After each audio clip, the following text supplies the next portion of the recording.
Okay. As they shut that door and haul her away, in closing for me, I'm going to go inside for the rest of this, but this is the last time you'll hear my boring voice.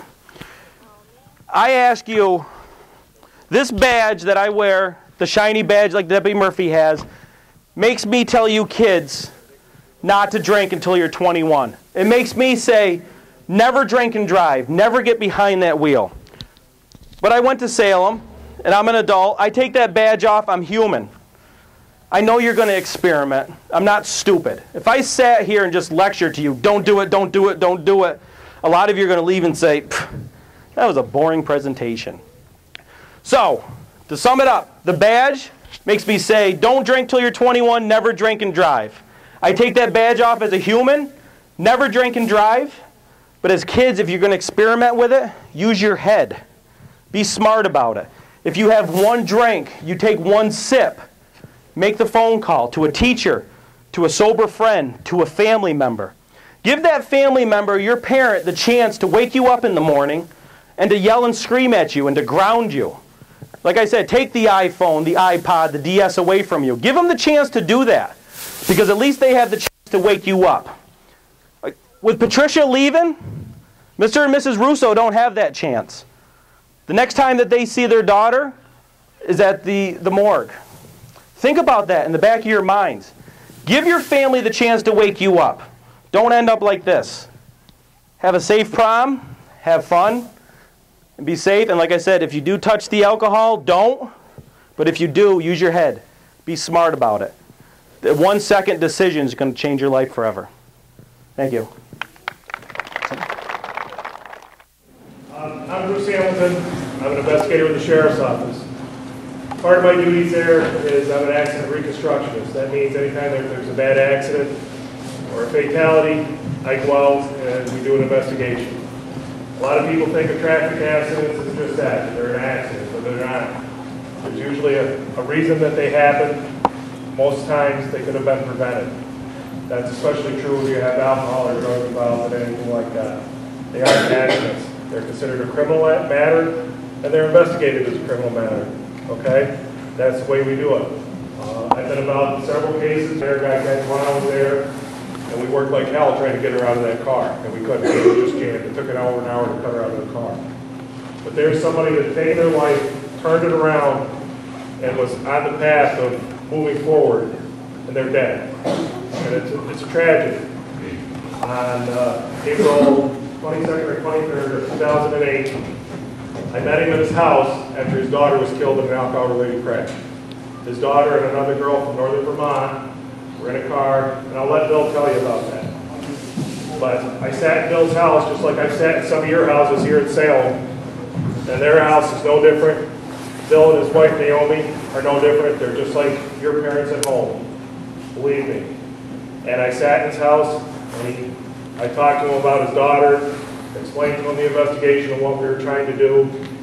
And Bill's going to tell you some things that, I'll tell you what, I had a hard time dealing with. I don't know how this man does it. He has the sweetest family going.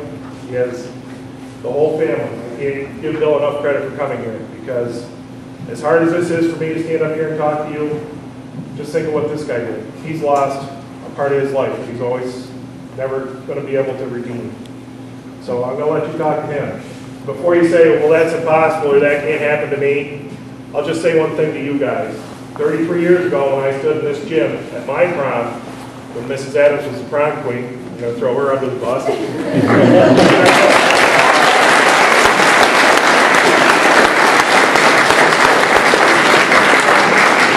You say this is impossible or this will never happen or this is just something that I could never think of being in my life. 33 years ago, I never thought that I'd be standing here in front of you talking to you about life and death. Never thought it would happen in a million years, and here I am. So you think about that. Anything can happen. So you have to take control, make right choices.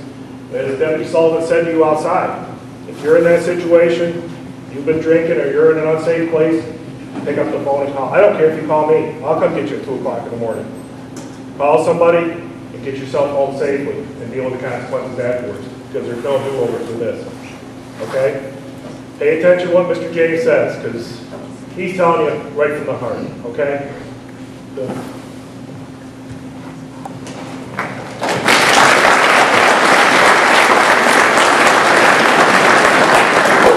Good morning. Thank you for inviting me here. As I drove up, I saw that you had a mock crash outside, and I can tell you, I got very, very emotional when I saw the ambulance with the lights flashing in the helicopter. Hopefully, all of you sitting here will never come any closer to that situation than what you just saw. Okay? I understand you have your prom coming up, I believe, this weekend. Okay, I've been talking with 9th through 12th graders, is that correct? Yes. Okay. So, I'm a realist, okay? I'm going to tell you some things and show you some things that you've already heard. You've heard it from your parents, you've heard it from your teachers, you've had classes on it, okay? But this is the flip side of that. This is reality, okay? My daughter, Anthony James, 2 years ago, can't believe it's been 2 years, they were on the spring break, and they had a teacher's work day on Monday, okay, because of some snow days and things like that. Okay, thanks to these ingenious inventions, word started spreading amongst the kids all week that there was going to be this huge blowout party actually on Sunday night, okay, because there was no school on Monday. You know, I'm sure you can relate to that with your parents. Sometimes we'd have some arguments and things of that nature, and that week, it was perfect. She was just so sweet, laid out in the sun, did a lot of reading, okay. I had to go to a meeting in Syracuse that Sunday. Remember, we had a cookout, and Shannon came out, and she had on the green shirt that you'll see in one of these pictures. She had her hair in a French braid. She looked glowing. She looked beautiful. She came out and she said, "Dad, how do I look? Does this match?" And Shannon didn't wear a lot of makeup. Okay, but she had, I don't know what you call them, the girls' probably cheeks kind of sparkled a little bit, blush, I guess, I don't know. Okay, she had her French braids. She looked the most beautiful I'd ever seen Shannon look.